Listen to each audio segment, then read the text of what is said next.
Good morning, everyone, and welcome to the latest seminar in the Lancaster University China Centre and Confucius Institute's joint seminar series. My name is Andrew Chubb. I'm the Director of Engagement for the Lancaster University China Centre, and it's a great pleasure for me to introduce this morning Dr. Didier Soopramanien for this fascinating talk introducing his current research on the role of place attachment in Chinese consumers' environment behaviour. Lots of lessons, I think, to take for the UK context as well. Dr. Soopramanien is currently a reader in marketing, as you may be able to see on the screen, at the School of Business and Economics at Loughborough. He's got his PhD from Lancaster University, where he was also a lecturer for several years up to 2011, before moving to China, where he was an associate professor at the Beijing Foreign Studies University, or International Business School of the Beijing Foreign Studies University, up to 2018, where he won numerous awards for his outstanding teaching. And what we're going to be hearing about today is some of his current research, some of his latest research. He's also continuing to, with the Lancaster connection, these collaborations with Dr. David Tyfield in the Lancaster Environment Centre, another fellow of the China Centre, and he's got some fascinating upcoming research as well on the framing of the environment as a framing of the pandemic as an environment issue, which we'll hopefully be able to get into if there's time at the end. So without further ado, I'm going to hand it over to Didier for his talk today. I think he'll probably be going for about 40 minutes or so, leaving some time for question and answers from the audience. Today's event is being recorded, so there will be a chance, if you need to duck out, to view the YouTube recording. And I would encourage audience members to put your questions into the Q&A at any time you like. They'll be curated, and I'll pass those questions on to Didier once he's done with his talk. So without further ado, I will hand over to Didier. And Adam, if you can get Didier on the screen, we'll take it away.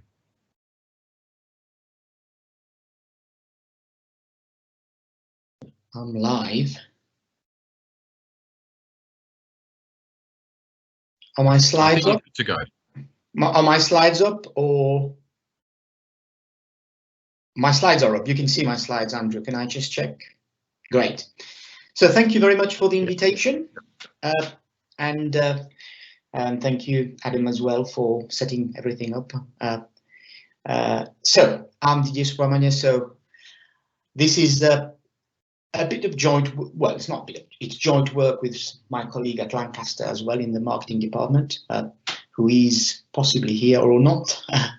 So a little bit of story. We started doing this research whilst I was actually working in China, and we continued to do research in that area. So I'm going to talk a little bit about that. So this is ongoing work.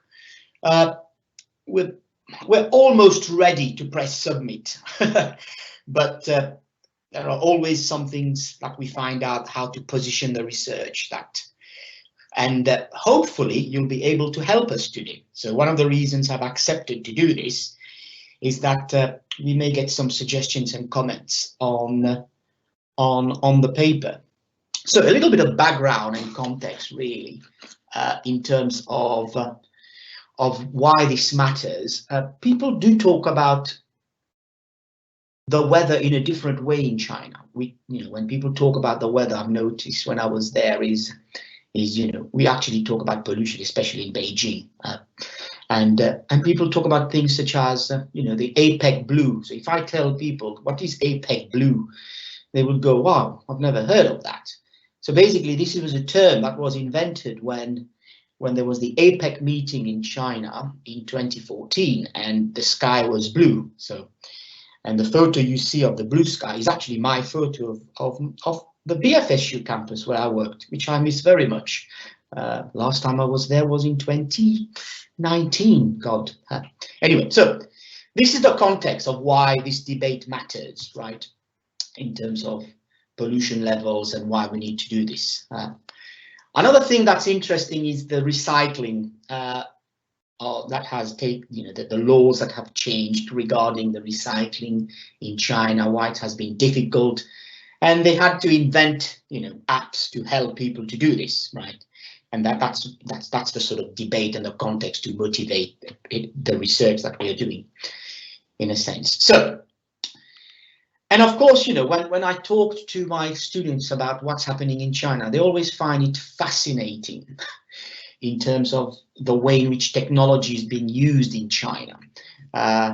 And probably a lot of people might not know this. In fact, I did not know this until recently when I started doing research on this, that I started to think about that, sort of looking at how, for example, you can develop an app to encourage people to actually engage in environment behavior. So you get points, and every time you buy something, part of that money goes to, some basically planting a tree, literally. So this is the sort of stuff that sets the context, right, of the ways in which we need to think about engaging consumers into this instead of perhaps just laws and regulations, if that makes sense. So that's what I do in terms of my research. I put this diagram because that tree here, I think it's a tree, but one of my co-authors thinks it's a broccoli. That's what I do in terms of my research interest, and that, as Andrew mentioned, part of my other big research agenda that I do is with one of your colleagues, David Tyfield, who may or may not be listening. I like when you present live, you actually don't know how many people are there. It could be 2 or 1 million. Well, it's not 1 million, but that's one of the good things about when you are presenting live. You actually don't know how many people are there. Anyway, that is a good thing too. The only person I can see is you, Andrew, at the moment. So what are we doing with this? So one of the things is this idea of place attachment. We're looking at how people are attached to different places and whether, we normally think it's a good thing. It may not be a good thing, actually. If you're too attached to a place, for example, you might not want to move. But in the context of environment behavior, if you are too attached to a place, so basically the theory is like this. If you're attached to a place, you look after the place, and one of the things you will do is you will look after the environment of the place, right? So that's the sort of theory. As place attachment, your place attachment increases, you are more likely to engage in environment behavior. Actually, but actually it's not as simple. In fact, other researchers have found that if you're too attached to the place, you might be protective of the place. So Patrick Divine Wright and co-authors have found that, in a particular context, people were too attached, but they were attached to the physical beauty of the place. They actually did not want wind farms in that place. So it depends on the way in which you are attached. And so there are what we call intervening factors that matter in that relationship between your attachment to a place and how you engage with the environment, right, or environmental behavior. So typically we start with this, right? The government intervenes in terms of formal laws and formal regulations. And we're looking at another way of doing this in terms of when people are what we call consumers' routines and practices, the day-to-day. Does that make sense? So that's the day-to-day of how you go about things and how you don't really need to think of laws and regulation. That's what I meant by that, the day-to-day. You don't think about laws and regulation, just do it. So one of the, I will tell you, should I be telling you where we want to submit this? Probably this slide is probably giving an indication of where we want to submit this, because we don't want, if there is a reviewer listening, they might think, oh, I've seen this paper before. But basically, one of the ways in which we frame environment behavior is as a form of ethical decision making, which is nobody needs to tell you to do it on a day-to-day, right? Nobody, if you have a recycling bin there, if you don't want to recycle, well, nobody really monitors you on a day-to-day basis. And the last quote here, the last point that you see here is a quote, which is, these decisions really, they involve long-term benefits. That's why it's difficult to do. That's why we frame it as things that we ought to be doing and why they are difficult, these things that we ought to be doing. So that's the important thing, in that the scope for government intervention is limited, right? When we reach that point, especially when we go to the day-to-day. So basically you want that to be almost become natural to the person. So let's go back to what we want to study in terms of a bit of a theory. So what we are looking at is this idea of how we study place attachment, how place attachment can be a different form of government intervention, which is this idea of if people like a place and therefore they will look after that place. And it's the same thing if you don't like the place. I know it's simplistic, but that's one way of understanding this. So place attachment policies are basically possible to do, but they are less formal and less regulatory, if that makes sense. So there are other ways of making people like the place rather than fines and rewards, if that makes sense. So I call the formal means of intervention the sort of punishment, and the rewards, the formal rewards, whereas the place attachment policies work in a more indirect way. Almost you don't see it, but you know, the government decides we're going to improve the infrastructure, we're going to give people money to do things around the community and so on. So these are, you know, they're not direct, but they're indirect forms, or maybe informal forms. So when we talk about avenues for policy intervention, we need this place attachment thing is a construct, right? There are many ways in which you can be attached to a place. It can be functional. It can be forced onto you, right? You can be forced to live in a place because you work there, but you don't really like it. So in our context, I forgot to mention, we studied in a residential context. There are other researchers in tourism research that study attachment to places where people go and visit the same place. Every time they think of, oh, you know, I've been in lockdown, I want to visit somewhere, where do I want to go? Oh, they are attached to that place. So people, and actually people study universities as places of attachment too. So you can, and you know, in retailing, people study that too. So there are different ways in which, you know, that you can be attached, and we need to study that, because for some types of residents, some forms of attachment matter more than others. I will give you an example of that later on.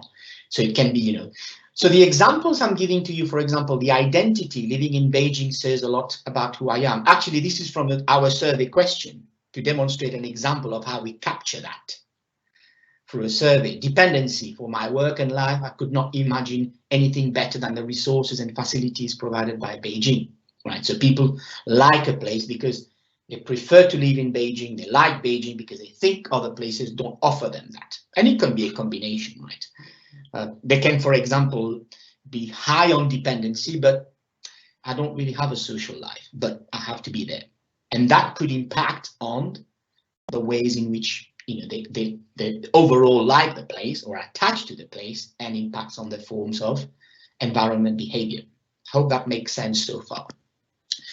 So this is an example of a paper where we studied that. We differentiated between migrants who moved to Beijing and residents who were born in Beijing. Migrants who live in Beijing are also residents, by the way.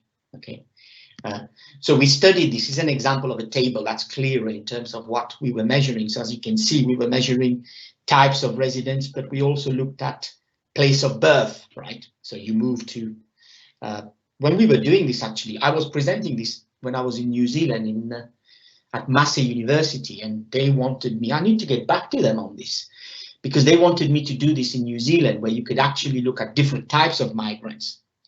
Strangely enough, I could do this in London as well, because when we did this in China, we looked at the types of residents, basically Chinese residents who've moved from different cities in China. More recent paper with my two colleagues who somehow tolerate me to work with them. They're probably listening now or not.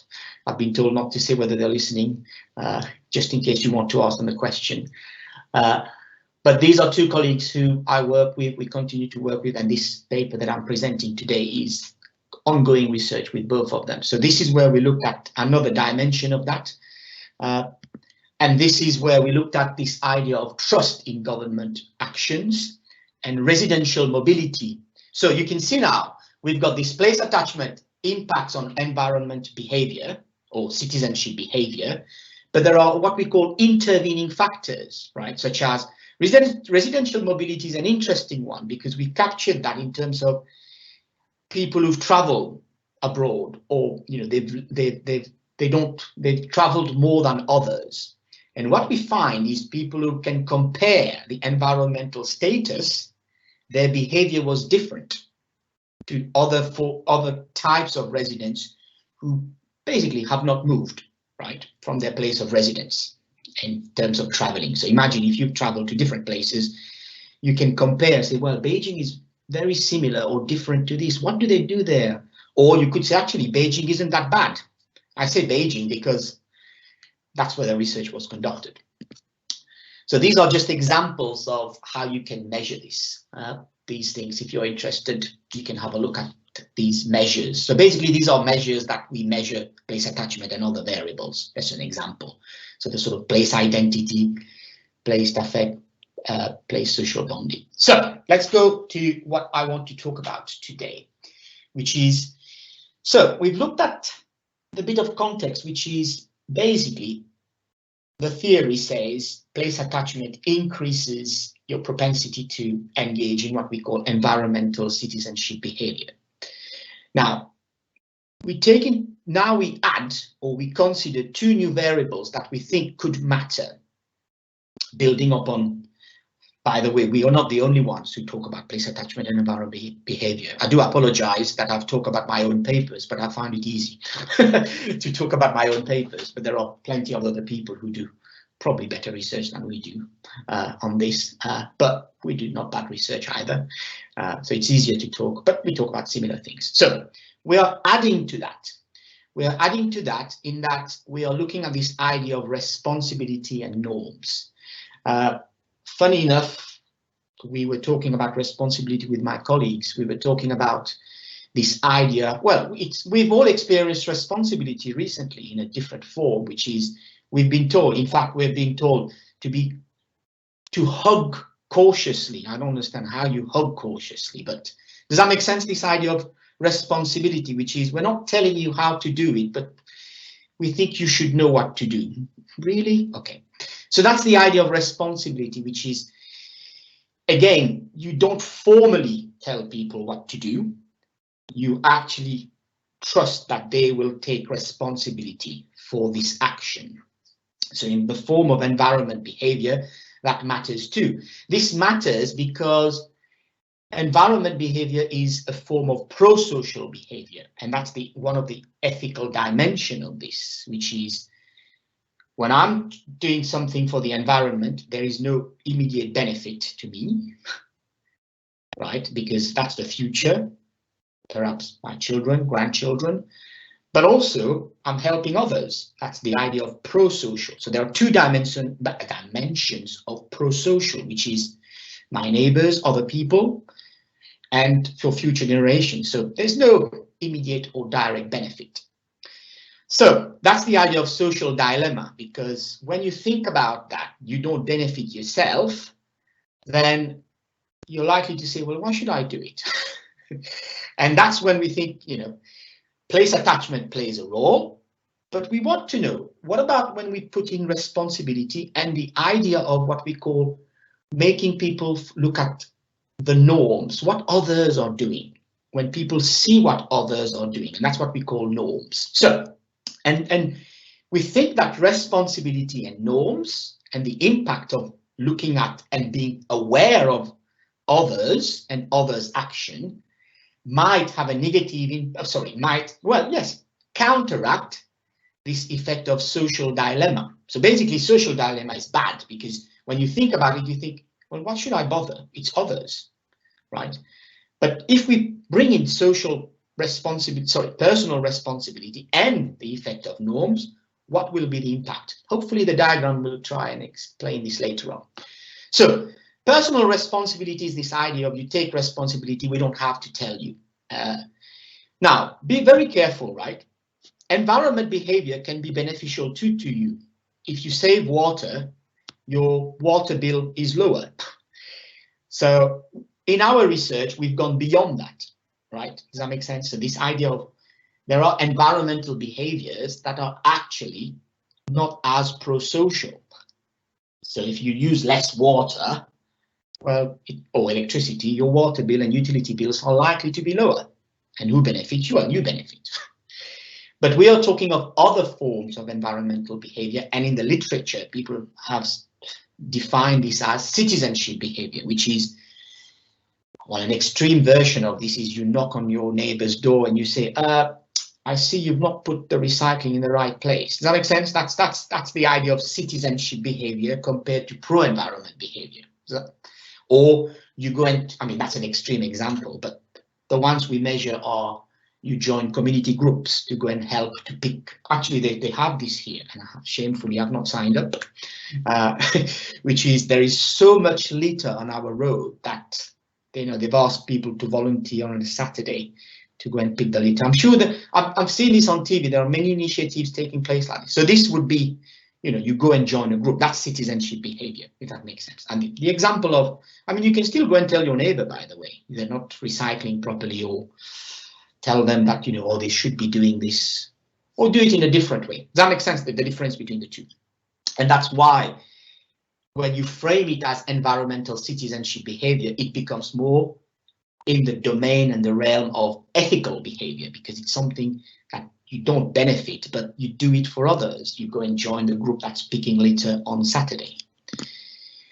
So we talk also about this idea of personal sense of responsibility. So I've added here this idea of moral obligations for taking pro-social action. So if we increase personal sense of responsibility, how do we look at this idea of moral obligations for taking pro-social action? So the more we think about it, but personal sense of responsibility itself, as we will show later, might not be enough. Or it works, but we can enhance that effect. So, role of norms. Norms are what we refer to as normative influence. We all learn from others, right?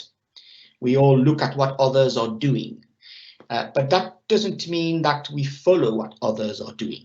We look at their behavior, we go, who are they? And this idea of who are they is quite important. As you can see, I've added the emphasis on some of the quotes. So in that particular paper that I'm referencing here, what they did there was quite interesting. I used that in my consumer behavior class, it was an experiment on looking at when you tell people you should, they were looking at in hotels and the message that you would give in hotels. About how, whether you want your towels to be replaced every day. And one of the things that they used was you should recycle. And the other ones was a message about, oh, other hotel guests do this. Does that make sense? Other hotel guests have done that. And they found that the message about the norms was actually better than just a generic message. So that's the idea of norms and how they matter. So, in the context of China, the role of others. So one of the things we look at is this idea of others, okay? And we look at in the literature, and we can go back to that later on, there are different forms of norms. It's the norms, what you think in terms of what people expect from you. And there are norms about what you see others are doing. And we call that descriptive norms. So in our research, we look at descriptive norms. Don't ask me now why we're not... hope not many people are listening to this, why we did not look about the other types, injunctive norms, and that's for further research. But descriptive norms is interesting enough. So, one of the theories here that we want to look at is this idea of what types of norms matter. Are the norms of people who live next door? Or are the forms of norms of people you think about, or what we call affectively closer to you? And in the Chinese context, if you've studied the Chinese context, the role of the types of others and the role of others is very important. So we build upon this research of Fornara et al., where they say the spatial physical environment is important for the development of social relationship and thus for the formation of shared social norms. Keep that in mind as we go along. That idea of shared social norm is a basic assumption of environmental psychology. So now, when we think of the type of norms we build upon, and that becomes important when we are studying in the Chinese context, which is when we talk about the groups of people we are looking at in terms of their behavior, to learn from them and the potential for them to influence us, we look at the social identity theory, which basically looks at an individual as a self is nothing. It's in terms of the mirror that others are projecting towards us, right? So this idea of an individual holds several social identities. So my identity at work is different. I have that identity, but my identity at work is different to my identity with my family. It's different to my identity with the people I play football with, or when I used to play football before my injury. Does that make sense? So you hold that, but who's more important? Does that make sense? My neighbor are also my social part of my identity, right? And which types of norms? So you can see now this.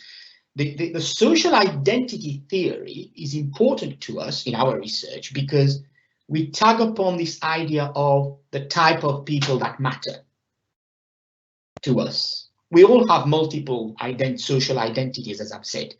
So the descriptive norms of a group of people, I'm just highlighting the quote that I've highlighted. The descriptive norms of a group of people is primarily influenced by the perceived importance of those others to oneself, concept, and social identity. So in our research, we look at this idea of two types of norms. Local norms, so we compare the effect of local norms and subjective norms. So local norms of the neighbors, as an example, and the subjective norms are people who we consider closer to us, right? Think about it, sort of closer to us in the heart and then distance. Bear that in mind. I should have put a heart and distance as a sort of icon here. So that's what we are looking at. We like to use conceptual model in my research. I was thinking about this yesterday in terms of this is a difficult audience to please because of its heterogeneity. And I do apologize already if you're thinking, why am I listening to this? Don't worry, it won't be long now. It's something to do before lunchtime. So basically, as you can see, we're looking at this idea of place attachment towards. I normally try something when I'm actually lecturing. I see whether I can use this here. Oh my God, I could. Right, so we're studying this here. Can you see that, Adam? Just brilliant. So that's been studied in the literature, right? And what we are adding now is this idea of perceived responsibility as an addition to that. So when you're attached to a place, it could also increase your sense of responsibility. So that hasn't been studied before. So perhaps the literature has missed on that. But then we say, but that's not enough. Perhaps we need to look at whether we can enhance this effect or whether it can be enhanced by what we call activating a norm in the literature, right? In terms of making people aware of who is doing this or what they see, right? This idea of activating a norm. And that's basically, remember, social norm is the heart. This is your neighbors, who you may or may not like, right? Should be careful, I actually live in a house where they can hear me, but I'm okay with a neighbor. Good. So I'm going to glance on that. We can, where the data is being collected. As usual, when you do this sort of thing, you have to say you've controlled for what we call control variables based on what other people have done. Not going to glance through that, but this is the empirical model. I want to go straight to discussion so that we can have some time to. I couldn't go back to the slides, obviously, to discuss some of the more technical aspects, but there are more slides on the discussion. So we do see that there is a sense that the results suggest that activating a sense of responsibility does matter, right? The idea of So one of the things we're writing at the moment, and my colleagues are waiting for me to write this section, which is the literature has not looked at. I'm giving you too many clues of where we want to actually publish this. No, I want to publish, submit first this journal, because the literature has not looked at how, when you like a particular place, you can actually make people feel responsible for something. Does that make sense? This idea of sense of personal responsibility for something, instead of telling them, but actually perhaps the local effect of liking where they live can actually contribute to that. That, we think, is the first time, you know, people have studied this, and we find evidence that supports that. One of the interesting thing is responsibility is beyond the scope for policy, what we call beyond the realm of policy regulations. You can tell people to do things, but as you've seen with the pandemic, you know, hug cautiously. I go back to this example. I bet in 20 years' time, people will think about that. Say, look what they said during the pandemic, hug cautiously. They will hopefully not laugh at us too much. So, does that make sense? This idea of personal responsibility, the reason why place attachment matters is that formal laws and regulations may not work in terms of personal responsibility. Because, again, we go back to my day-to-day practices of environment behavior. You can't monitor this on a day-to-day basis, but also you can't intervene formally. So perhaps, you know, as our research suggests, there is a scope for place attachment policies. So social norms do matter, right? In a way, we're not the only ones who've studied that, but the way we've studied the impact of, in our research, the way we've studied social norms is through that, what we call that shared sense of responsibility, if that makes sense. So Cialdini et al. Studied directly the impact of showing people norms, whereas we've looked at it from the perspective of saying, well, looking at groups that are more aware of what others are doing, that the way in which we measure it is not others are doing it, but it's, do you think others are doing it? Does that make sense? There's a difference between that, between the way in which others have captured the effect of norm and the way in which we've captured the effect of norm, which is this idea of, you know, do you think your neighbors are doing this, or should your neighbors be responsible for this? Whereas the other researchers have looked at the impact of norms by framing the norms directly. So others are doing this, right? Whereas we've said, do you think others should also be responsible? I hope that makes sense, what differentiates the way we've captured it and from previous research, and why this matters here when we come up with that shared sense of responsibility. So our research suggests that the effect of personal responsibility on engagement is enhanced when there is a shared sense of responsibility, which is through the effect of social norms. Now, great, but which type of social norm? Which group? Go back to the, you know, if you can go back in the slide sort of imaginatively, or I could go back for you. Remember, we are comparing two types of norms. Which two types of norms matter? So now we come to this idea of the idea of what types of norms matter, and we go back to the theory of social identity. And I draw your attention to that, especially this. Sorry, that's now messy, but I hope you can still see that. This idea of, so I'll quote this. According to this perspective, when the relevant social identity is salient, individuals will adhere to the norms of that social identity to the extent that they consider the social identity to be personally important to them. And that's the basis, the theoretical grounding for comparing this. And what we find is related to this, which is this idea of, in our empirical research, we find that the effect of normative behavior in that particular context of Beijing, where we collect our data, is more relevant when we think in terms of colleagues, friends, and family members, more important than spatial factors. Does that make sense? So in terms of the idea of what matters. Now, if you've lived in China, you'll know that colleagues become family members in a different form of way, in a sense. You spend a lot of time at work and you get invited to many weddings when you are working in China. Your football colleagues also invite you. So sort of extended social network. I'm sure somebody studied that. By the way, I was talking to Andrew before. I have a question for you at the end, and we were talking about, you know, where's this research going? And one of the things we're struggling with is this, to get, if anybody knows of literature about, you know, in China, about where people have studied that one group of people is more important than another group, especially if you've studied migrants who've moved from one place to the other.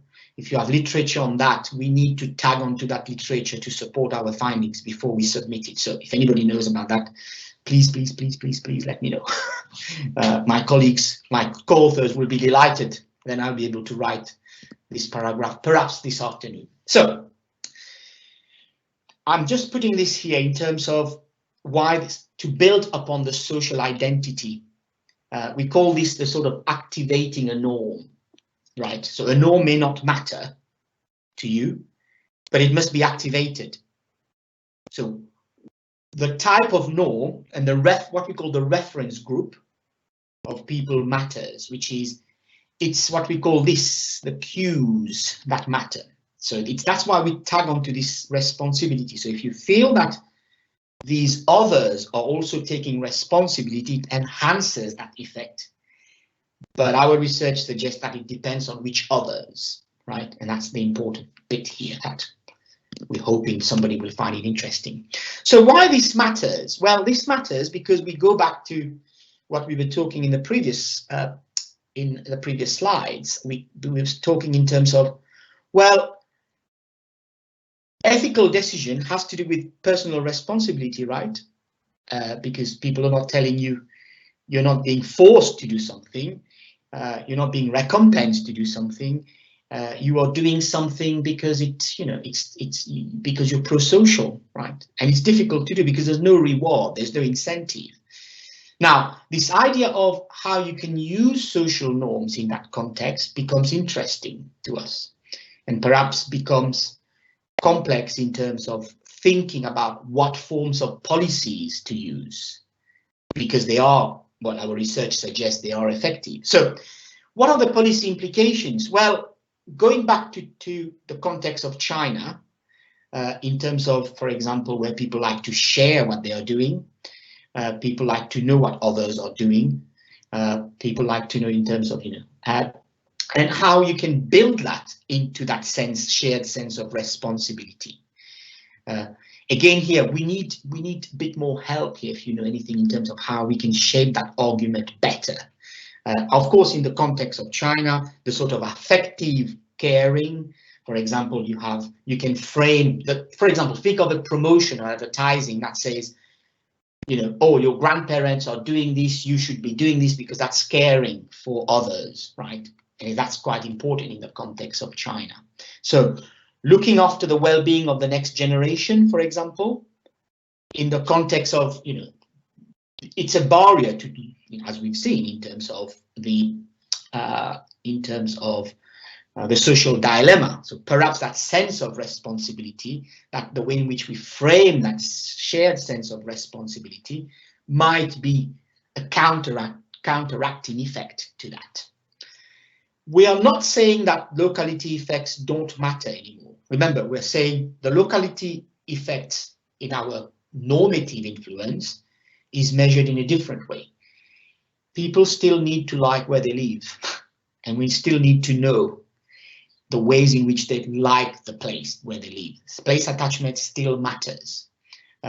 Remember this. So the local effects still matter, in a sense. We are saying that, the normative local effects do not matter, but the main effects that occur in a particular place are still important. We should not forget about that. I'm not talking about it a lot because, place attachment effect is known, in a sense, in the literature.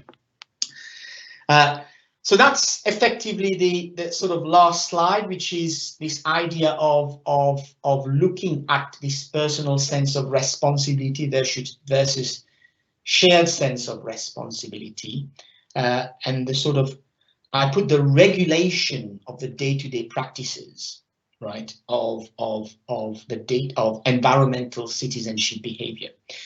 Recall that we are framing citizenship behavior as an ethical decision-making process compared to pro-environment behavior. That's when the shared sense of responsibility becomes more important. Now, that's the question I want to leave you with, which is, what are the avenues for policy interventions here? Perhaps this should have been highlighted too.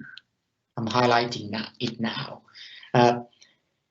When we have this result based on the shared sense of responsibility and the types of norms that matter, in a context where social relations and the type of social relations matter more than in other contexts. As I said, so we're writing this now. We are basically, when you write for this journal, there's a section on policy implications. And I think we should say we are not struggling, but we know what to write in terms of how to frame the debate around the type of people. One of the things that is missing is probably, and that's one of the reasons also, when I decided to say yes to this, you get excited first, and then as the day approaches, you go, why did I do this? Why did I say yes? But then I started to think, maybe we might get some idea. So my colleagues said, no. It's good that people know what we're doing, and given that we're a bit of a sort of impasse, as they say in French, in terms of stuck, in terms of where we go on that, and that's why I've decided, well, actually, as a concluding slide, I'm actually going to set you a question, which probably the audience is thinking, what?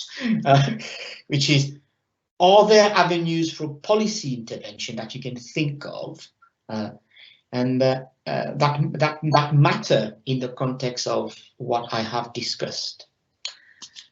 And am I on time? I think I may be just on time, or have I gone too fast? I can go back and talk about, I've got the paper in front of me. Adam is saying, no, that's great. So that's the end. If I've gone too fast and you want some clarifications on some things, I can go back to some of the slides. Adam, Andrew, hope you can. Terrific. Thanks, Didier. How many people were there? 1 million? No, it's got to count. I don't want to know. 10. No, thanks for a terrific, very, very stimulating presentation. And I think as the chair, while we collect the responses from the Q&A, I forgot to say hello to my colleagues who may be listening, as I said, or friends who. I have a friend who said, I want to listen, I'm on holiday, I might not be able to. I told Adam about this, or somehow working. Anyway, they know who they are.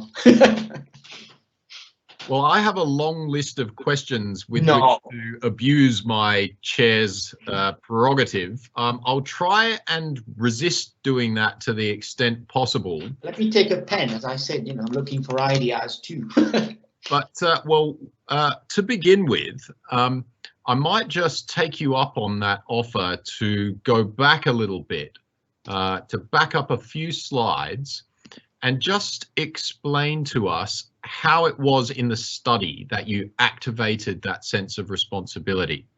How, just what was the, what exactly are we talking about in terms of measuring? We were measuring, and that might, and we might be able to go from there to the discussion about the policy ideas.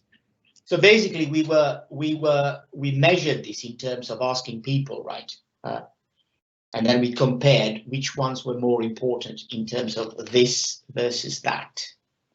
So this, if we go into, oops, as you can see here, this was not what we call not significant in our model. So when we compared that, so we had a survey question and we said, well, some of the question we used was, are the people closer to you doing the same things, should be doing the same things as you, or should your neighbors be doing the same things as you? And these are scales that others have used. We've adapted them to fit into a normative way. Does that make sense? Yeah.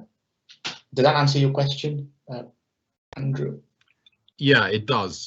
Thanks very much. And I mean, I wanted to go from there to, I suppose, when you bring up this question of policy interventions, yeah, and whether this is something for the sort of infamous nudge theory, whether there is a way of, if what you've done in your study is to sort of prime people to think about what the people around them, people that are close to them emotionally or affectively are doing, whether there's a way to apply that nudge theory to basically just get them to think about that fact at the types of moments when it matters, such as when you are sorting the recycling, or when you are taking the bins out, or something along those lines. If you can identify particular critical moments where people have a fork in the road,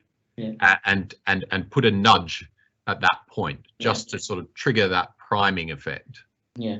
No, one of the things we want to write about in that domain is I still have my WeChat account and I look at what people are sharing. I'm sure you do too. And people like to share sort of what they are doing when they are, people are sharing about where they are eating, what they are doing. And one of the things is, could you have a similar form of behavior in a way which is around when people are doing environmental behavior? Does that make sense what I'm trying to? So if I go and pick the garbage with my community next weekend, should I be doing a selfie and sharing this on my WeChat group, for example, as a form of, it's not a rewarding nudge, but it would get me some, it's not the, I mean, I don't want to call it the social credit, but you would get a credit within your group, your affective group, if that makes sense. But so it's not a nudge. I can see what you mean by the nudge, because my colleague now is thinking experimental design, and that's how we capture that, which is you would faces, you would present what, and that's why you would formally do activation, which is you present one group with a situation where where they are, you present them with an advertising, for example, or on the recycling bin that they are thinking about their children or the grandchildren, right? And the framing of messages, and the others where there is a different form of messages, right? And I can sense a reviewer can come back to us and say, well, you talk about activation and comparing, this should have been done by an experiment. So I hope they don't send it to you, Andrew. But I'll put this, as to preempt that question. Does that make sense in terms of? Yes, don't worry, I'm a Manwai Han, so it won't be sent to me. Okay, I have a question here from Xuebai, who's one of the PhD students here at the Lancaster University China Center, who says, thanks for your fantastic talk. And the research reminds her of the ethical consumerism research, which she's found very interesting. The question is, how do you measure the influence of social norms on people? Yeah, so we use a survey data. We use scales which are used. There are some scales which, so there is a paper called by Fornara which we use, and they. In fact, I'm going to open the paper now. So basically, we have we use previous scales on types of norms that matter, and we look at the different types of scales, questions that people have used. We use survey data, and through that survey, we ask questions about the types of norms that matter. So there are established scales. So the way in which we do research in marketing and when we use survey research is when there are other scales which have been published, we use those same scales. So as you've seen and as you mentioned, Andrew, the other ways in which you can capture that is through experiments. So the Cialdini paper and Goldstein paper in the hotel, the title of the paper is fantastic. It's called Room with a View. It's in it's in the Journal of Consumer Research. If people are interested, it's the title of the paper is Room with a View, and that's where they compare. So they do it in a different way. I don't know how they were allowed to do this. Obviously, that's why it was published in a very, very good journal and highly cited paper. The hotel allowed them to do this. It's a real experiment. The hotel allowed them to put different forms of messages to measure that form of influence. So one form of influence was just generic form. Oh, others are recycling, you should be doing this. Whereas the other form of social influence was previous hotel guests were doing this. Does that make sense? Sort of answering I hope that answers the question. So I can, if you email me, I can send you the paper that we are using as the basis to measure different forms of norms. Sure, thanks very much. Another one come in. So people in the UK can be both very local, but also still just chuck rubbish around, as you alluded to before with the littered road. Now, people can seem to be then very attached, but without that producing pro-environment behaviour. So how do you explain that? And I suppose I would tack on, is this something that perhaps your theory about the intervening factors between place attachment and pro-environment behaviour could help to explain that there's some kind of social norms in parts of the UK or within UK society, in different parts of society, that are getting in the way of place attachment leading to pro-environment behaviour? Well, Andrew, I think next time we should invite you to be, as a co-author. You seem to understand this. You've almost answered the question, which is, we were talking about these intervening factors, right? That play a role in that, and that's why we need to study. So we build. You know, in every discipline, you start with a basic theory of how something works. And as I said before, people are studying, whether too much attachment is not good either, right? And yes, so they may like a particular place, and yet you see them throwing things around. So that's why we wanted to know, are there other things to make this work better, which is around this idea of personal responsibility. And the previous question was around this idea of, oh, that's an ethical, you are reminding, was that the question, right? I can't remember the name of the PhD, I do apologize. That you're reminding me that this is an ethical decision. Yes, it is. That's the idea, right? You don't think about it. You need to think about it, sorry. And in terms of that way, it is actually an ethical decision. It is those decisions which are difficult to take. And that's why we're doing this, which we are adding. We are looking at the impact of other factors that could make this work better. And factors that, other researchers, don't forget, by the way, the local norms versus the subjective norm is we're sort of rejecting the hypothesis of that paper we're building on, which is the Fornara paper, which is, in fact, what I'm going to do now is I'm actually going, can you see this? That's the paper, actually. I've actually got it open because I'm actually still looking at it. So for the member of the audience who asked me the question on how do we measure norms, this is the paper we use, and they have a scale in that paper. And so one of the things they say here is, we actually are saying this doesn't work in our context. Well, it's not as important, right? So we build upon that research and we say, well, there is that local. So they say, oh, the reference group is rooted in a place. The reason why I have this paper open, by the way, I am writing the paper right now. Could show it to you. There it is. I'm just going to glance through it. That's why everything is open at the same time.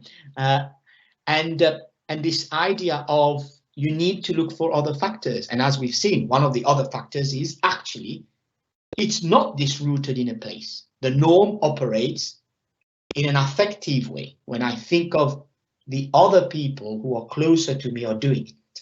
I hope that answers the question. And Andrew, you provided a good angle to that. Yeah, thanks. Now we're almost at time, so I'm just going to ask you maybe a bit of a provocation to end with. I'm asking you this, of course, as a complete non-expert in this area, but I wonder if you can tell us a little bit more about where this place attachment hypothesis has come from, because you mentioned research on the relationship between different social groups in a place, and the idea that maybe migrants may be seen as different by other members of the community. Certainly, I mean, there is plenty of literature in China studies on the sociology side on the Nongmingong, the migrant workers, who are, famously suffer all kinds of disadvantage and discrimination in that context. So I'm wondering where this place attachment hypothesis has come from. Is it a theory that's been developed specifically out of the China case? And if so, and here's my provocation, if so, is this type of hypothesis actually just another way of blaming the migrant workers for environmental problems for example, in China, whereas local Beijing residents or Shanghai residents may be polluting the environment in other sort of more, just other ways that they consider more acceptable, such as by driving their cars on the nice superhighways and whatnot, which migrant workers, of course, don't do. But, it's a little different to dropping rubbish around the area in which they live. So where does this hypothesis actually come from? And are there issues there with sort of reinforcing stereotypes, perhaps, of particular groups in China? So the first question on place attachment, it's not a theory it's actually a theory from geography, as you would expect, place, right? So if you are, for those in the audience who are interested in place attachment, LUCI is somebody you should read about in terms of, there's a sort of paper she wrote in Journal of Environment Psychology, 40 years of place attachment research. If I can find it, I would have glanced it again through the screen. So it's 40 years of place attachment. If you Google it, you'll find that paper. So no, in fact, in our area of research, it's quite difficult sort of when people ask us, why you guys are in marketing all this, why are you in business, why are you studying place attachment? Because it's a theory that people use in environment psychology, in sociology, as you rightly says. So we are borrowing this, right? We've not invented anything on that, but it's something that I have found personally interesting to study when I was in China.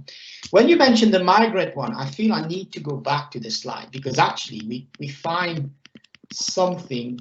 So this is a paper that I worked with my colleague Song Zening, who was my also boss when I was in China. I don't know whether she's listening. She'll probably send me a message. What are you talking about? So we looked at that. I think that's what you were looking at, you were referring to in a sense. That's what maybe prompted this, because we looked at types of residents. Actually, what we found is that when the migrants, residents, had felt that they had enough attachment through social connections, this increased the ways in which they engage in pro-environment behavior. Does that make sense? So it's not that it's a way of blaming the migrants for this. No, I don't think of that. So, but interestingly enough, I think and we've been discussing this recently, about we need to study this more. I think there could be new interesting additions to this scale or the way it operates in the context of China. I mean, we've simplistically collected data on residents who are born in Beijing, residents who are not born in Beijing. We also capture length of residence, by the way, which was quite important. So those who've lived longer. One of the things we don't have, for example, is how connected people who live in the migrants who are connected within a community. Migrants who've been displaced, right, recently through this urbanization. How do they feel about the place now? I mean, there are. I can tell you, we will be busy for the next 4 or 5 years with this. We have been, as you can see, right? We've done 2 or 3 papers. We've got 2 more connected to that. But it's something to study in more depth. We've just started doing this. I say we've studied this for a long time. No, 4 years is nothing. I started getting interested in place attachment when I started working in Beijing, and when my colleague our office was next door, and we started, we need to do some research together. How about that? So actually, that's quite interesting. Especially, I think I like this paper because of this dimension I think we need to revisit this actually, because there are many dimensions through that we've not captured through that categorizations of migrant residents and Beijing-born residents. I think we need to recategorize that. And the other thing is, you just triggered this in my mind when I first presented this when I went on a sabbatical to Messe University, and they actually said, this should be a good comparison if you did that in another city where you have, migrants from all over the world. You might see a different, form of relationship, right? If any PhD students is out there, where are you? You know where we are. If you are interested, we'll be delighted to have you on board to work on this. I think it will be a great study, comparative study actually of actually also there is now, or yesterday I was thinking about that, which is around with the pandemic, people are actually moving out of cities and looking for places. I mean, you've heard of that recently. House prices are going up in many other places where people are thinking, no, I want to leave and go and live somewhere else. So how there is a researcher well known in the area of place attachment, Professor Ramkissoon, now at Derby University, looking at how the pandemic might change the way in which we have been attached to places. Will it change that way? Does that make sense? Because most of us have been attached to a place now. We've been forced to be attached to a place.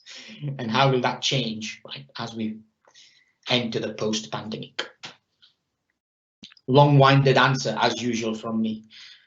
But justified. Thanks for look, we are over time, so I'm going to have to wrap it up, unfortunately, to allow everyone to get to their important lunch break. Oh, yes. But we've got a couple more questions in the Q&A for you there. I don't know if you can see them, but I might just leave them there for you if you can see them. Sure. And I go to show conversations. I think it's on the sidebar. Yeah, no, Q&A. Either that, or I can see them. I could just wrap up by taking the questions as final comments. Yeah. The first one points out that establishing norms and getting them to persist requires time, and environmental issues are very urgent. So I'll take this as a policy suggestion, at least narrowing down the scope of the kinds of directions in which policy responses could go, because what this question is really suggesting is that any kind of policy response is going to have a degree of urgency about it. So that's something with an instant effect, or a temporarily close effect will have to be part of any effective policy response. And then another question, just to leave off with, from I see you're replying to that. Well, I can reply to it because there's a question which is, I think, good for further research, which is we should be doing this in other, a comparative study in, for example, in other places, in different regions, right? Yes. So, for example, in a paper that I've just published with David Tyfield on electric cars, we had tiers of city in our model. In fact, the paper that we looked at is it's not how old you are, but where you live, and the adoption of electric cars. So we were doing like generation as well as looking at where people live. So we had data on this. Could be another paper that I couldn't present, but not now. Maybe next year. So yes, very great idea in terms of looking at collecting data in Shanghai. I say Shanghai, no, I need to look at tiers of cities, I think, which will be important. So newer, cities such as Suzhou, for example, which are also now starting to attract migrants. I saw something about Suzhou becoming attractive to new graduates. In fact, they're actually encouraging new graduates. So other cities as changes. So you mentioned South China. Yes, absolutely, good point. So I didn't answer the question on establishing norms and allowing them to retain power and persist. They take time. Yes. What other strategies can be implemented to expedite these individuals to? Is there scope for policy information awareness? Well, I was hoping you would help me with that. That's the section I'm struggling to write with. You're right, there is scope for that. That's what we are thinking in terms of what are these new policies that would work with norms instead of these formal policies and regulations. That's the sort of policy contribution from our paper, and that's the 2 paragraphs that hopefully I'll be able to write at some point. But yes, it is a question that, if you know the answer, please email me. I'll thank you in the acknowledgements for the paper.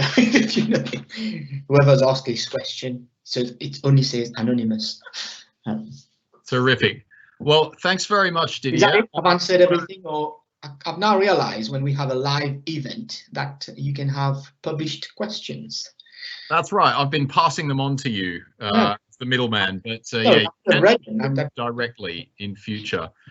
It'll be so terrific talk. Thank you very much for coming along today. Thanks to all of the audience and to Adam and the Confucius Institute for their organisation.